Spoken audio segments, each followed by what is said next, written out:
From the today's class, let us discuss the textures of igneous rocks.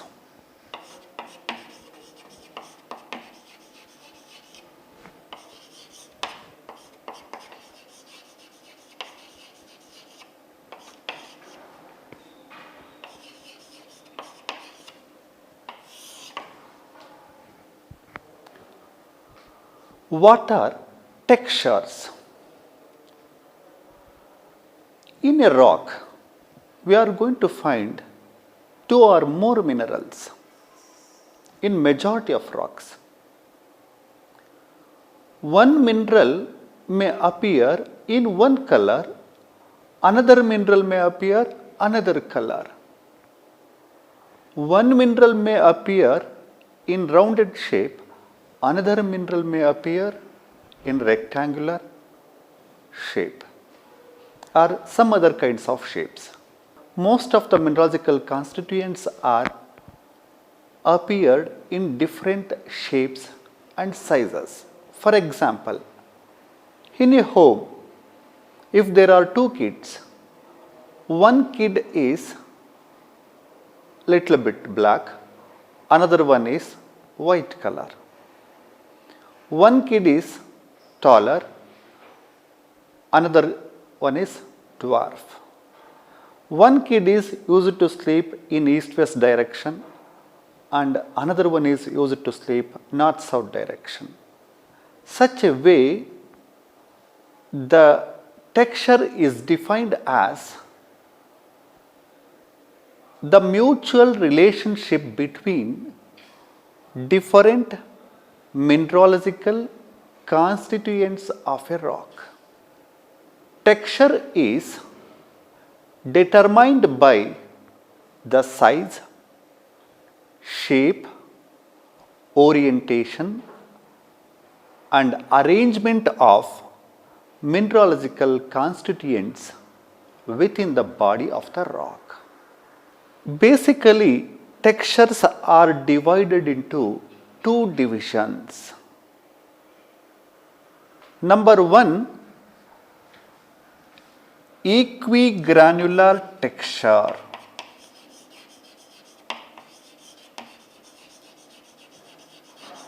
Equigranular texture. What is equigranular texture? The name itself denotes the minerals which are present in that particular rock more or less equal in their size. Igneous rocks which are formed beneath the surface of the earth due to direct crystallization from molten magma at high temperature and pressure produces well-developed crystallinity. In the last class, we have studied plutonic igneous rocks, hypabyssal igneous rocks and volcanic igneous rocks. What are plutonic igneous rocks? The rocks which are formed at greater depth. Such rocks are called by the name plutonic igneous rocks. When rocks are formed at greater depth, the magma during its cooling and solidification that gets the ambient temperature and pressure to show well-developed crystallinity.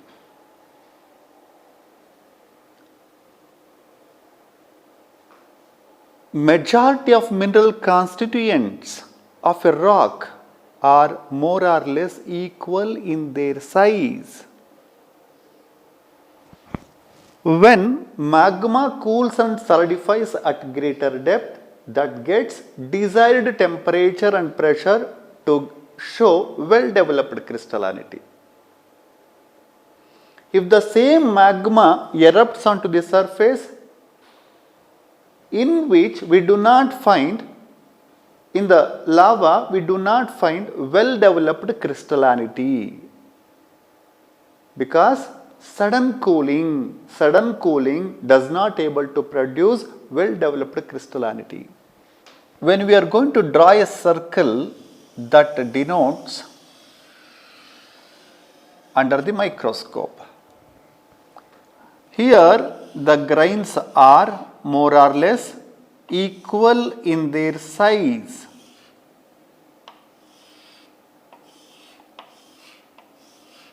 Some of the mineralogical constituents are anhedral. Some of the mineralogical constituents are subhedral or euhedral. But majority of the mineralogical constituents are anhedral. Equigranular texture can be seen from the rock granite. Example, granite. Here,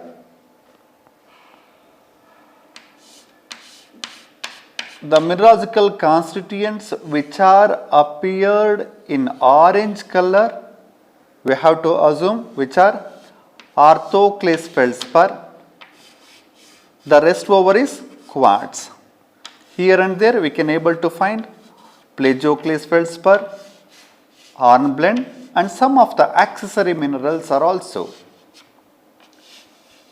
But in granite we are going to find basically quartz and orthoclase feldspar minerals. Orthoclase.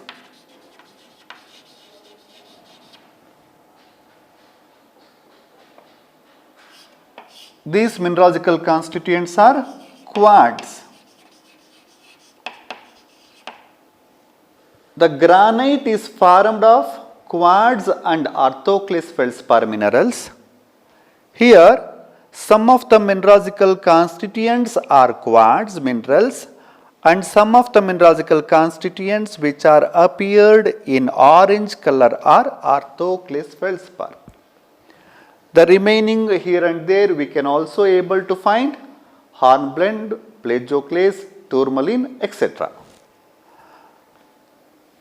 This equigranular texture means the texture in which majority of the mineralogical constituents are more or less equal in their size.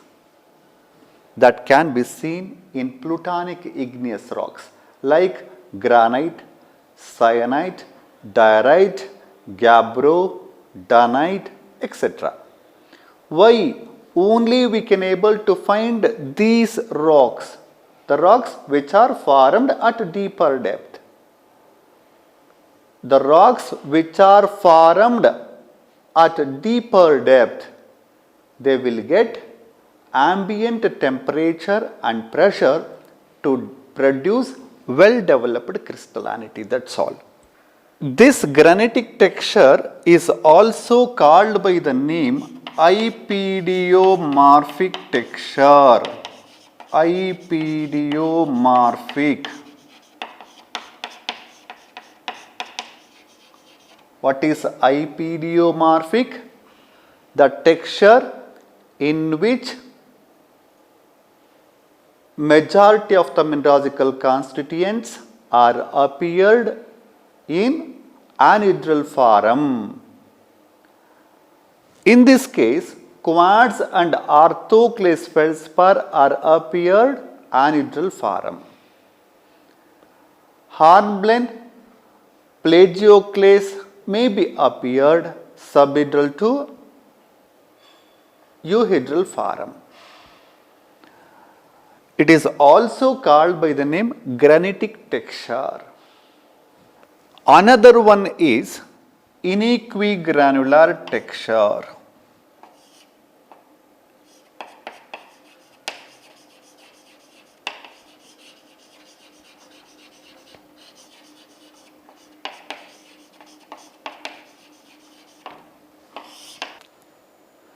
What is inequigranular texture? the majority of mineral constituents of a rock are unequal in their size. Inequigranular texture studied under three different headings. One is porphyritic texture.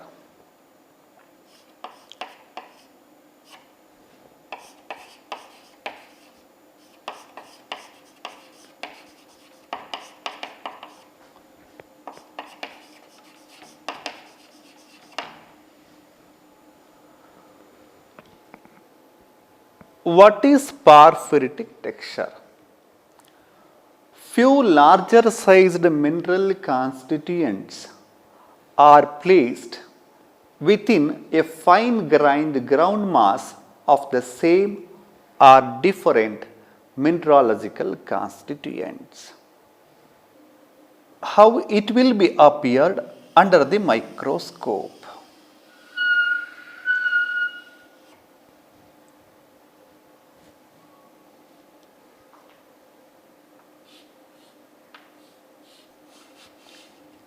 Bigger sized mineral constituents are called by the name phenocryst.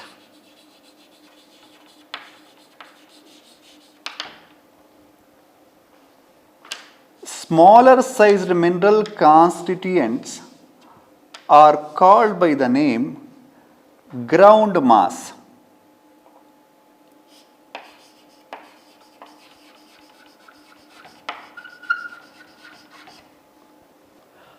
Under inequigranular texture, we are going to study porphyritic texture. In this case, we are going to find two kinds of mineralogical constituents. One is bigger. The bigger sized mineral constituents are called by the name phenocryst. The smaller sized mineral constituents which are appeared in white color, they are called by the name ground mass. This type of textures can be seen from the rock.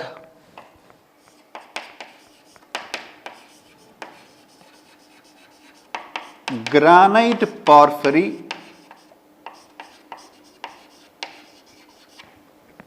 cyanide porphyry, diorite porphyry,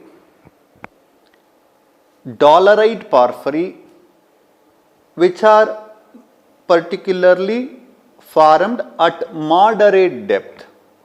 One of the mineralogical constituent is going to show well developed crystallinity. These which are appeared in lath shaped. Some of the mineralogical constituents fine grained crystallinity.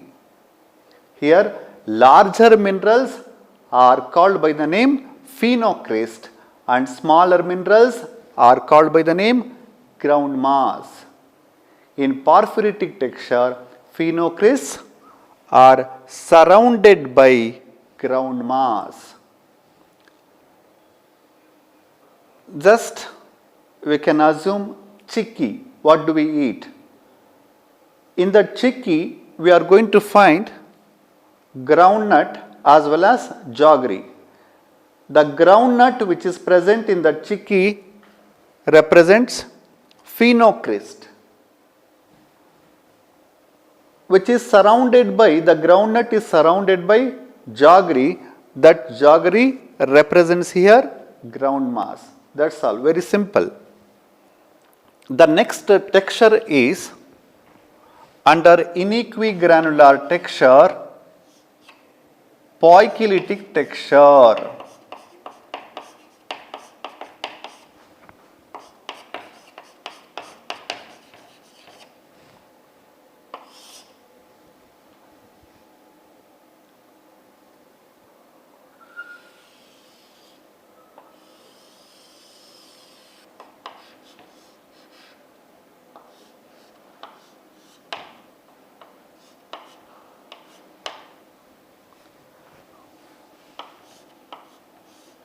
In poikilotic texture, we are going to find again two kinds of mineralogical constituents.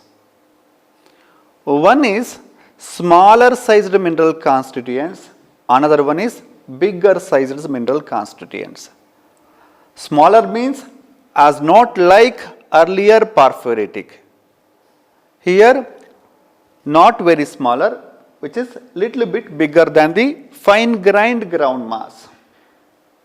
Here the bigger mineral constituents and smaller mineral constituents are same type or any other different type. This type of texture can be seen very rarely from the syenite rock or even monzonite or even peridotite. The monzonite is a rock which is having composition between syenite and diorite.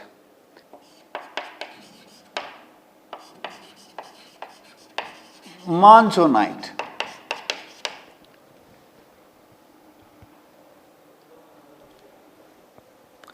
These are all smaller grains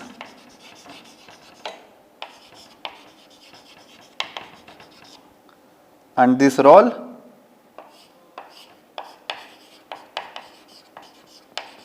bigger grains.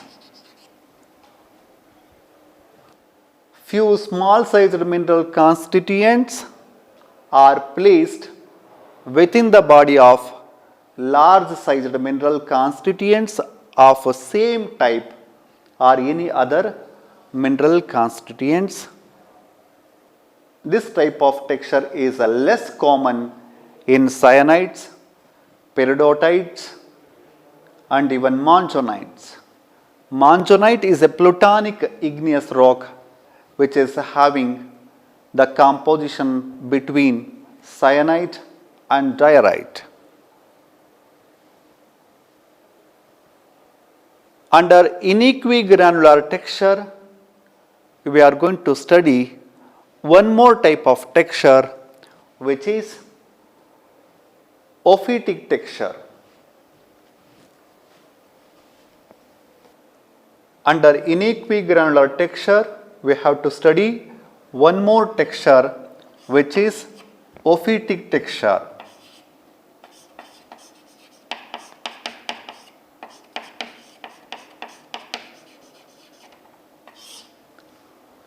What is ophitic texture? Ophitic texture is similar to poikilotic texture.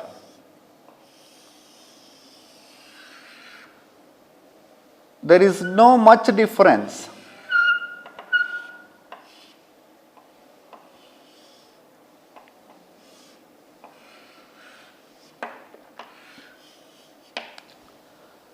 Here also we are going to find both the kinds of mineralogical constituents which are smaller grains and bigger grains.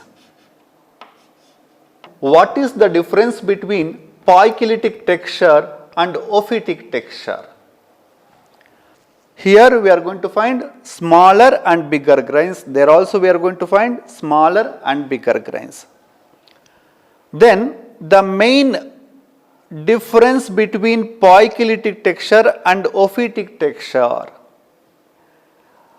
The minerals, the grains which are appeared in the lath shaped structure, which means smaller grains, are plagioclase feldspar.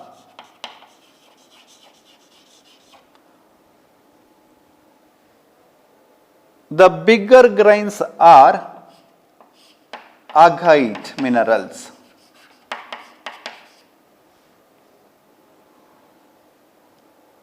This can be seen from the rock dolerite. In this case, when larger mineral constituent is identified as augite mineral and smaller mineralogical constituents are identified as plagioclase feldspar, such texture is called by the name ophitic texture. The rock gabbro is having the same mineralogical constituents. Dolerite is also having the same mineralogical constituents. Dolerite porphyry is also having the same mineralogical constituents. Basalt is also having the same mineralogical constituents, which are coming under basic igneous rocks, which are rich with magnesium, iron rich minerals. Agate is a mineral which is a pyroxene group of mineral which is rich with magnesium, iron, silica. That's why the rock is appeared in melanocratic. Dolerite is separate, dolerite porphyry is separate. Dolerite porphyry, though it has similar composition, that denotes porphyritic texture, which means bigger grains are placed within the small size, which means fine grained mineralogical constituents. In ophitic texture, the smaller sized mineral constituents are identified as plagioclase feldspar minerals, and bigger sized mineral constituents are identified as agate minerals. Such kind of texture is described as ophitic texture. In addition to these textures, one more texture can be seen, which is trachytic texture.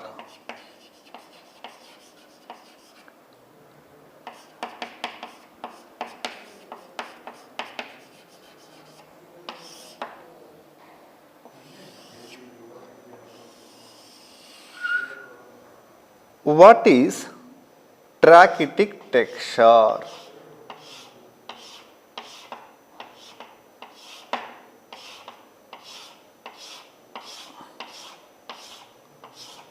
The trachyte is a rock which is equivalent to syenite. Syenite is a plutonic igneous rock. Trachyte is a volcanic igneous rock which is equivalent to syenite.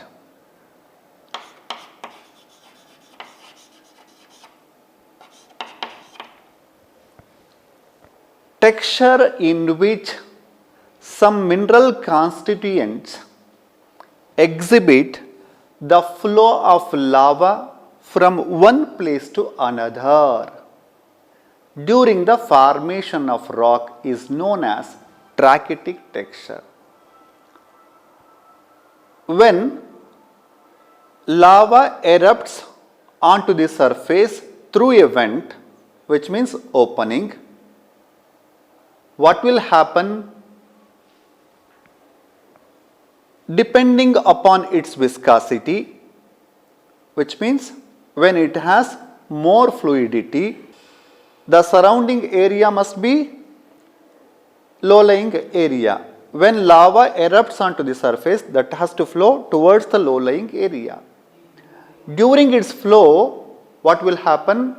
Already crystallized mineralogical constituents are going to appear in the form of parallel lines that can be seen from the rock trachyte. That's why it is also called by the name trachytic texture or directive texture. Trachyte is also formed of orthoclase feldspar minerals and plagioclase feldspar minerals. The already crystallized mineralogical constituents are going to show parallel lines. This can be seen from the rock trachyte. That's why it is also called by the name trachytic texture. This kind of textures we cannot able to find in any other rock. It is only meant for trachyte rock. Another one, intergrowth texture.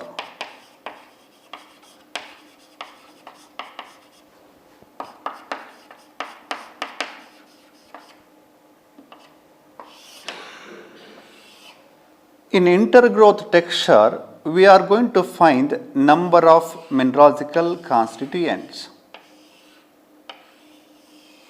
For example, pegmatite.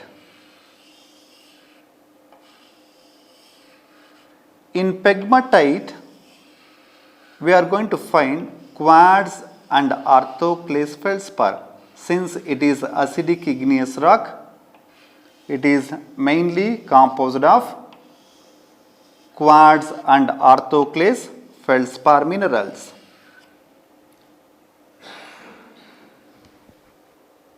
Simultaneous crystallization takes place within the limited space. Definitely at the border here we are going to find suture like appearance.